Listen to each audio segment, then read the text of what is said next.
இயேசு கிறிஸ்துவின் இனிதான நாமத்தில் இன்றைய ஆவிக்குரிய சிந்தனைக்கு உங்களை அன்புடன் வரவேற்கின்றோம். இப்போதும் ஒரு பாடலுக்கு பின்பு உங்கள் சிந்தையை தெளிவிக்கும் ஆவிக்குரிய செய்தியை கேட்கலாம். தாய் தன் சேயை மறந்து விட்டாலும் உன்னை மறவேன் என்றதாலே ஸ்தோத்திரம். தாய் தன் சேயை மறந்து விட்டாலும் உன்னை மறவேன் என்றதாலே ஸ்தோத்திரம். உள்ளங்கையில் என்னை வரைந்தீர் உன்னதா எந்தன் புகலிடமே.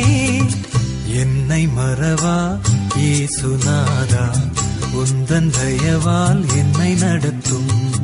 நம்மை ஆதரித்து ஆகாரம் கொடுத்து அதிசயமாய் நடத்தி வருகிற ஆண்டவராகிய இயேசுவின் இனிதான நாமத்தினால் உங்களை வாழ்த்துகிறேன். இந்த நாள் நம்முடைய ஆவிக்குரிய சிந்தனைக்காக சங்கீதம் 147:9 நான் வாசிக்கிறேன்.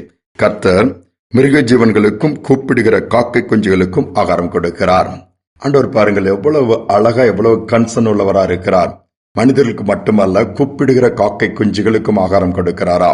வேதத்தில் இயேசு தன்னுடைய மலை பிரசங்கத்தில் கூட சொல்லுகிறார், ஆகாயத்து பறவைகளை கவனித்து பார்க்க சொல்கிறார். ஏன் அவைகள் விதைப்பதில்லை, அவைகள் அறுப்பதில்லை, களஞ்சியங்கள் அவைகளுக்கு கிடையாது, சேர்த்து வைப்பதில்லை, ஆனால் கர்த்தர் அவைகளையும் போஷித்து வழிநடத்துகிறார் என்று சொல்லி பார்க்கிறோம். இந்த இடத்தில் கூப்பிடுகிற காக்கை குஞ்சுகளின் சத்தம் கூட ஆண்டவர் கவனித்து கேட்கிறாரா. நாம் அதைவிட எவ்வளவு மேன்மையாக படைத்து வைத்திருக்கிறார். காக்கை குஞ்சுகளுக்காக இயேசுவானவர் தன்னுடைய ஜீவனை கொடுக்கவில்லை, கல்வாரியில் ரத்தத்தை சிந்தவில்லை, ஆனால் அவைகளை கூட நேரத்திற்கு நேரம் சரியாக போஷிக்கிறார். காகம் தனக்கு உணவை தேட வேண்டும், அதோடு மட்டுமல்லாமல் தன் குஞ்சுகளுக்கும் உணவை எடுத்துட்டு போக வேண்டும். அதற்கு என்ன, எங்கேயாவது ரேஷன் கடை இருக்கிறதா, ஹோட்டல்ஸ் இருக்கிறதா, அதற்கு எங்கேயாவது ரெகுலரா அங்கு ஆகாரம் கிடைக்கும் என்று சொல்லி சேர்த்து வைத்திருக்கிறதா? ஒன்றுமே கிடையாதே.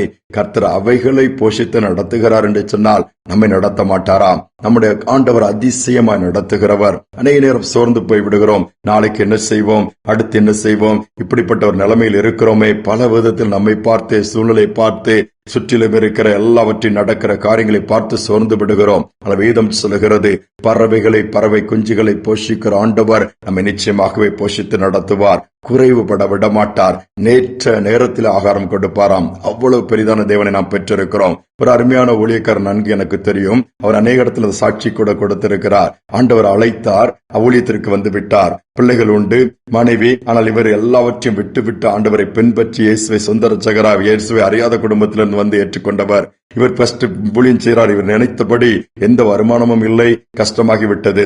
ஆனால் இவர் ஜெபித்தார், ஆண்டவரே, நான் கடன் வாங்கி என் குடும்பத்தை நடத்த விரும்பவில்லை, கடன் வாங்கி என் மனைவி பிள்ளைகளுக்கு நான் ஆகாரம் கொடுக்க விரும்பவில்லை, நீங்க நடத்த வல்லவர். உம்முடைய வேதம் இதைத்தானே சொல்லுகிறது, ஆகாயத்து பறவைகளை எல்லாம் போஷிக்கிற தேவன் என்று சொல்லி ஜெபத்தில் உட்கார்ந்து விட்டாள்.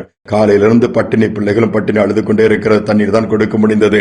மதியம் பட்டினி, இரவும் என்னப்பா யார்ட்டையாவது ஏதாவது வாங்கி பிள்ளைகளுக்காக சாப்பாடு கொடுக்கலாம் என்று மனைவி சொல்லும் பொழுது, இல்லை, நான் கடன் வாங்கி ஆகாரத்தை நான் வாங்க மாட்டேன், நான் கர்த்தரை நம்பி இந்த ஊழியத்திற்கு முழு நேரம் அவர் அழைத்தபடினால் தான் வந்திருக்கிறேன், நானாக வரவில்லையே, ஏன் போஷிக்க மாட்டாரா என்று சொல்லிவிட்டு இருந்து விட்டார். என்ன செய்வது என்று சொல்லி அப்படி இரவு 7 மணி ஆனது, 8 மணி, 9 மணி, என்ன நேரம் ஆயிட்டே போத பிள்ளைகள் அப்படியே சோர்ந்து படுத்து தூங்க ஆரம்பித்து விட்டார்கள். உடனே இரவு நேரத்தில் பெல் அடிக்க சத்தம் கேட்கிறது. இங்க கணவன் மனைவி ஜெபித்துக் கொண்டிருந்தவர் எழுந்து போய் பார்த்தால் அங்கு யாருமே இல்லை. பார்த்தா ஒரு பெரிய டிஃபன் கேரியர்ல சுட சுட சாப்பாடு இருக்கிறது. இவர் சற்று முற்றும் யார் என்று பார்த்தால் யாருமே அங்கு காணவில்லை. உடனே சரி, ஏதோ கர்த்தர் நமக்கு ஆகாரத்தை கொடுத்துக்க, வீட்டில் போய் பார்த்தால் அந்த அளவு நல்லா எல்லா வித ஆகாரங்கள் அதில் இருக்கிறது. பிள்ளைகள் எழுப்பி கொடுத்து விட்டு நல்ல திருப்தியா சாப்பிட்டு விட்டு ஆண்டவருக்கு நன்றி செலுத்தி தூங்கி விட்டார்கள். யார் ரெண்டு புரியவில்லை, தெரியவில்லை. ஒரு காலை நேரம் வந்தது. இந்த டர்ன் பாக்ஸை வாங்குறதுக்கு 2 பேர் வந்திருக்கிறாங்க.